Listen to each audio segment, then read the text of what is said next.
Depuis la semaine dernière, où 10 nationalistes japonais ont planté leur drapeau national sur les îles contestées, connues sous le nom de Sengaku en japonais et Diaoyu en chinois, des manifestations ont éclaté à travers une grande partie de la Chine. Les manifestants ont eu des heures avec la police anti-émeute et dans certaines villes, la colère des gens s'en est prise au Parti communiste chinois. À présent, le département central de la propagande a émis une interdiction ordonnant à tous les médias de minimiser les manifestations anti-japonaises et de ne utiliser que le texte du porte-parole de l'État, l'agence Xinhua. Depuis dimanche, les manifestants dans plus de 20 villes telles que Pékin, Guangzhou et Shenyang ont tenu des manifestations anti-japonaises. Les autorités communistes ne sont pas intervenues, mais les ont plutôt surveillées avec une lourde présence policière.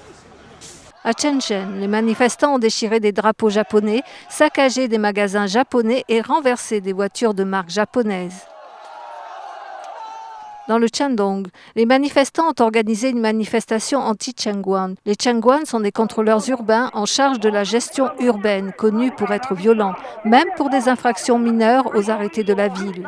Dans le Sichuan, les heurts entre police et manifestants ont causé de nombreuses blessures. Cela s'est produit lorsque les manifestants ont insulté le régime communiste. Mais Xinhua, porte-parole du PCC, a seulement rapporté que le ministre des Affaires étrangères chinois avait convoqué l'ambassadeur japonais pour protester.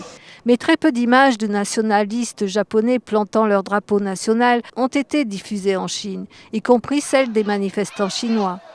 Le département central de la propagande a émis une interdiction ordonnant de minimiser toute couverture des manifestations anti-japonaises et d'utiliser uniquement les reportages de l'agence Xinhua.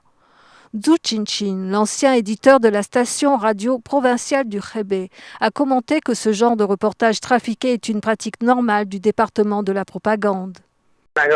La réunion du 18e congrès du PCC approche. Ce genre de manifestation de masse est extrêmement défavorable pour le régime communiste. Ils vont tout faire pour créer un soi-disant atmosphère harmonieuse, une illusion créée de toutes pièces. Les manifestations tournant à la violence, les manifestants se battant, détruisant et pillant, sont un signe de la colère populaire provoquée par l'injustice sociale, une opportunité de passer leur colère que les Chinois ordinaires n'ont pas dans des circonstances normales, a commenté le rédacteur d'un hebdomadaire en Chine. C'est la haine envers les fonctionnaires corrompus, la haine des riches, l'absence de justice sociale, la fraude omniprésente, pas d'intégrité ni d'honnêteté. Les gens se défoulent en manifestant. Normalement, les autorités ne nous laissent pas passer notre colère. Mais comme elles nous ont poussés à descendre dans la rue et à nous défouler publiquement, alors nous allons bien en profiter. Selon Zhu Qinqin, le régime communiste qui a provoqué intentionnellement le sentiment nationaliste n'arrive plus maintenant à maîtriser la situation. Les manifestations anti-japonaises se sont transformées en rassemblements anticommunistes. Les autorités communistes qui sont revenues au statu quo n'ont plus d'autre choix que de commencer à utiliser la répression pour minimiser l'ampleur des manifestations. Nouvelle NTD.